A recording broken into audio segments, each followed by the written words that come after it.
ಮನೆ ಕಟ್ಟೋ ಪ್ಲಾನ್ ಇದ್ಯಾ? ಸೈಟ್ ತಗೊಂಡು ಬೋರ್ವೆಲ್ ಹಾಕಿಸ್ಬೇಕು ಅಂತ ಯೋಚನೆ ಮಾಡ್ತಿದ್ದೀರಾ? ಹಾಗಾದ್ರೆ ಒಂದು ನಿಮಿಷ ಈ ಮಾತುಗಳನ್ನ ಕೇಳ್ದೆ ಮುಂದೆ ಹೋಗ್ಬೇಡಿ. ಯಾಕಂದ್ರೆ ಒಂದು ಸಣ್ಣ ತಪ್ಪು ನಿಮ್ಮ ಜೇಬಿಗೆ ದೊಡ್ಡ ಕತ್ರಿ ಹಾಕ್ಬಹುದು. ಬನ್ನಿ, ಯಾವುದು ಆ ತಪ್ಪುಗಳು ಅಂತ ನೋಡೋಣ. ಹೌದು, ಮನೆ ಕಟ್ಟುವಾಗ ಬೋರ್ವೆಲ್ ಹಾಕ್ಸೋದು ಅಂದ್ರೆ ಇದೊಂದು ದೊಡ್ಡ ನಿರ್ಧಾರವೇ ಸರಿ. ಪ್ಲಾನಿಂಗ್ ಸರಿಯಾಗಿದ್ರೆ ಜೀವನ ಪೂರ್ತಿ ನೀರಿನ ಚಿಂತೆಯೇ ಇರೋದಿಲ್ಲ. ಆದರೆ ಪ್ಲಾನ್ ಸ್ವಲ್ಪ ಯಾಮಾರಿದ್ರೂ ಸಾಕು, ಅಷ್ಟೇ ಕತೆ. ಏನೆಲ್ಲ ಆಗಬಹುದು ಗೊತ್ತಾ? ಮೊದಲನೇದಾಗಿ, ನಿಮ್ಮ ಹಣ ಕಷ್ಟಪಟ್ಟು ಸಂಪಾದನೆ ಮಾಡಿದ್ದು ಅಕ್ಷರಶಃ ನೀರಿನಲ್ಲಿ ಹೋಮ ಮಾಡಿದ ಹಾಗಾಗುತ್ತೆ. ದುಡ್ಡು ಮಾತ್ರನಾ? ಇಲ್ಲ, ನಿಮ್ಮ ಟೈಮ್ ಕೂಡ ವೇಸ್ಟ್. ಹಣ ಹೋಯ್ತು, ಸಮಯನೂ ಹೋಯ್ತು. ಕೊನೆಗೇನಾಗುತ್ತೆ ಗೊತ್ತಾ? ನೀರೇ ಸಿಗಲ್ಲ. ಅಬ್ಬಾ, ಎಂಥ ಪರಿಸ್ಥಿತಿ ಅಲ್ವಾ? ಪಕ್ಕದ ಮನೆಯವರತ್ರ ಹೋಗಿ ಬಕೆಟ್ ಹಿಡಿದು ನೀರಿಗಾಗಿ ನಿಲ್ಬೇಕಾಗತ್ತೆ. ಇದು ತಮಾಷೆ ಅಲ್ಲ, ನಿಜವಾಗ್ಲೂ ಎಷ್ಟೋ ಜನರಿಗೆ ಆಗಿರೋ ಅನುಭವ. ಸರಿ, ಹಾಗಾದ್ರೆ ನಾವು ಮಾಡುವ ಮೊದಲನೇ ಮತ್ತು ಅತಿ ದೊಡ್ಡ ತಪ್ಪು ಯಾವುದು? ಅದೇ ಕುರುಡು ನಂಬಿಕೆ. ಅಂದ್ರೆ ಸೈಂಟಿಫಿಕ್ ಆಗಿ ಯೋಚನೆ ಮಾಡದೆ ಯಾರೋ ಏನೋ ಹೇಳಿದ್ರು ಅಂತ ನಂಬಿಬಿಡೋದು. ನಿಮ್ಗೆ ಈ ಡೈಲಾಗ್ ತುಂಬಾನೇ ಫೆಮಿಲಿಯರ್ ಅನ್ಸುತ್ತೆ ನೋಡಿ. ಸರ್, ಈ ಜಾಗದಲ್ಲಿ ಬೋರ್ ಹಾಕಿ 100ಕ್ಕೆ 100% ನೀರು ಗ್ಯಾರಂಟಿ ಅಂತ ಯಾರೋ ಬಂದು ಹೇಳ್ತಾರೆ, ನಾವದನ್ನೇ ನಂಬಿಡ್ತೀವಿ. ಆಮೇಲೇನಾಗುತ್ತೆ? ಕನಿಷ್ಠ ಅಂದ್ರೂ ಒಂದು 50,000 ರೂಪಾಯಿ ಸ್ವಾಹ. ಆದ್ರೆ ನೀರು ಮಾತ್ರ ಒಂದು ಹನಿನೂ ಬಂದಿರಲ್ಲ. ದುಡ್ಡು ಖಾಲಿ, ಆದ್ರೆ ನೀರಿನ ಟ್ಯಾಂಕ್ ಖಾಲಿ. ಇದ್ರಿಂದ ಖುಷಿ ಪಡೋರು ಯಾರು ಗೊತ್ತಾ? ಬೋರ್ವೆಲ್ ಗಾಡಿಯೋರು ಮಾತ್ರ. ಹಾಗಾದ್ರೆ ಇದಕ್ಕೆ ಪರಿಹಾರ ಏನು? ತುಂಬಾನೇ ಸಿಂಪಲ್.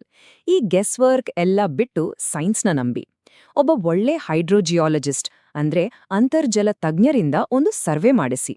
ಅವರು ವೈಜ್ಞಾನಿಕವಾಗಿ ಪರೀಕ್ಷೆ ಮಾಡಿ ನೀರು ಎಲ್ಲಿ ಸಿಗುತ್ತೆ, ಎಷ್ಟು ಆಳದಲ್ಲಿ ಸಿಗುತ್ತೆ ಅಂತ ನಿಖರವಾಗಿ ಹೇಳ್ತಾರೆ. ಇದೇ ಅಲ್ವಾ ಸ್ಮಾರ್ಟ್ ನಿರ್ಧಾರ ಅಂದ್ರೆ? ಸರಿ, ಈಗ ಬರೋಣ ಎರಡನೇ ತಪ್ಪಿಗೆ. ಇದು ನಾವು ತುಂಬನೇ ಸುಲಭವಾಗಿ ಮಾಡೋ ತಪ್ಪು. ನಮ್ಮ ಅಕ್ಕಪಕ್ಕದವರನ್ನೇ ವಿಚಾರಿಸದೇ ಇರೋದು. ಒಂದ್ಸಲ ಯೋಚನೆ ಮಾಡಿ, ನಿಮ್ ಪಕ್ಕದ ಮನೆಯಲ್ಲಿ ಎಷ್ಟು ಅಡ್ಗೆ ನೀರ್ ಬಂತು? 100 ಅಡಿಗ?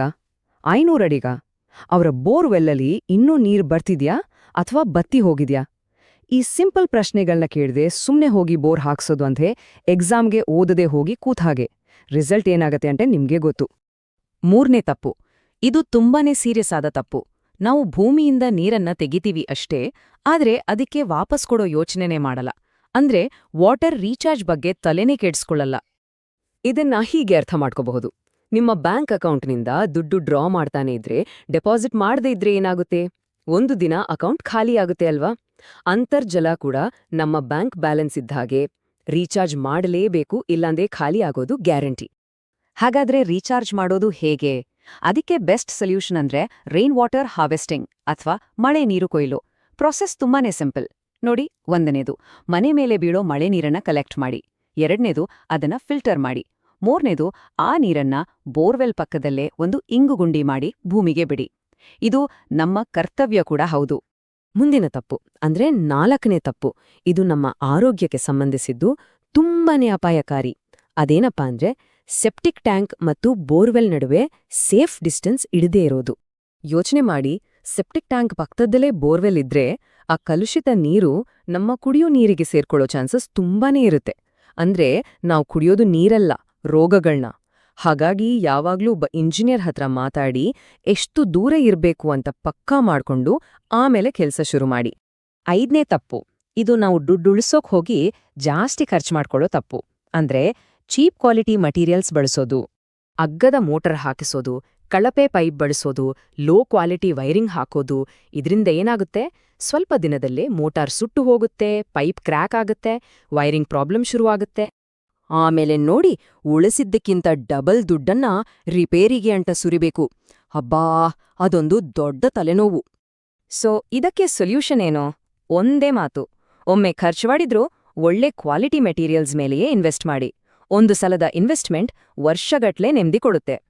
ಕೊನೆಯದಾಗಿ 6ನೇ ತಪ್ಪು. ಇದು ಸ್ವಲ್ಪ ಕಾಂಟ್ರವರ್ಷಿಯಲ್ ಅನ್ಸ್ಬಹುದು. ವಾಸ್ತು ವರ್ಸಸ್ ವಾಸ್ತವ. ಅಂದ್ರೆ ವಾಸ್ತವವನ್ನ ಮರೆತು ಕೇವಲ ವಾಸ್ತುವನ್ನೇ ಹಿಡಿದು ಕೂರೋದು. ವಾಸ್ತು ಪ್ರಕಾರ ಈಶಾನ್ಯದಲ್ಲೇ ಬೋರ್ವೆಲ್ ಇರ್ಬೇಕು ಅಂತ ಹೇಳಿ ಅಲ್ಲಿ ನೀರೇ ಇಲ್ಲ ಅಂದ್ರೂ ತೋಡೋದು ಸರಿನಾ? ನೀವೇ ಹೇಳಿ. ನೀರು ಸಿಗೋದು ಭೂಮಿ ಕೆಳೆ, ವಾಟ್ಸ್ಆಪ್ ಫಾರ್ವರ್ಡ್ಗಳಲ್ಲಿ ಅಲ್ಲ ಅಲ್ವಾ? ಸೊ ಮೊದಲು ಸೈನ್ಸ್ ಬಳಸಿ ನೀರು ಎಲ್ಲಿದೆ ಅಂತ ಪತ್ತೆ ಮಾಡಿ ಆಮೇಲೆ ಅದಕ್ಕೆ ತಕ್ಕ ಹಾಗೆ ವಾಸ್ತುವನ್ನ ಅಡ್ಜಸ್ಟ್ ಮಾಡ್ಕೊಳ್ಳೋದು ಬುದ್ಧಿವಂತಿಕೆ. ಹೋಗ್ಲಿ, ನಿಮ್ಗಾಗಿ ಇಲ್ಲೊಂದು ಬೋನಸ್ ಟಿಪ್. ಯಾವಾಗ್ಲೂ ಬೋರ್ವೆಲ್ ಹಾಕ್ಸ್ಬೇಕಾದ್ರೆ ಬೇಸಿಗೆ ಕಾಲದಲ್ಲೇ ಹಾಕ್ಸಿ. ಯಾಕೆ ಗೊತ್ತಾ? ಮಳೆಕಾಲದಲ್ಲಿ ಮೇಲ್ಮಟ್ಟದಲ್ಲೇ ನೀರ್ ಸಿಕ್ಬಿಡುತ್ತೆ, ಅದು ನಮ್ಮನ್ನ ಮಿಸ್ಗೈಡ್ ಮಾಡ್ಬೋದು. ಆದ್ರೆ ಬೇಸಿಗೆಯಲ್ಲಿ ಸಿಕ್ಕ ನೀರು ಅದು ಪರ್ಮನೆಂಟ್ ನೀರಿನ ಸೆಲೆ ಅಂತ ಅರ್ಥ. ಒಂದ್ ಯೋಚನೆ ಮಾಡಿ, ಮನೆಗೆ ಒಳ್ಳೆ ಗ್ರಾನೈಟ್ ಮಾಡ್ಯುಲರ್ ಕಿಚನ್ ಅಂತ ಲಕ್ಷ ಖರ್ಚು ಮಾಡ್ತೀವಿ. ಎಲ್ಲ ಆದ್ಮೇಲೆ ಹೊಸ ಮನೇಲಿ ಟ್ಯಾಪ್ ಓಪನ್ ಮಾಡಿದ್ರೆ ನೀರಿನ ಬದಲು ಬರೀ ಶ್ ಅಂತ ಗಾಳಿ ಬಂದ್ರೆ ಅಷ್ಟೇ, ಗೇಮ್ ಓವರ್ ಬಾಸ್. ನೋಡಿದ್ರಲ್ಲ, ಸ್ಮಾರ್ಟ್ ಪ್ಲಾನಿಂಗ್ ಇದ್ರೆ ಎಷ್ಟೆಲ್ಲಾ ತೊಂದರೆಗಳನ್ನ ತಪ್ಪಿಸ್ಬೋದು. ಸರಿ, ಈಗ ನಿಮ್ಮ ಸರ್ದಿ.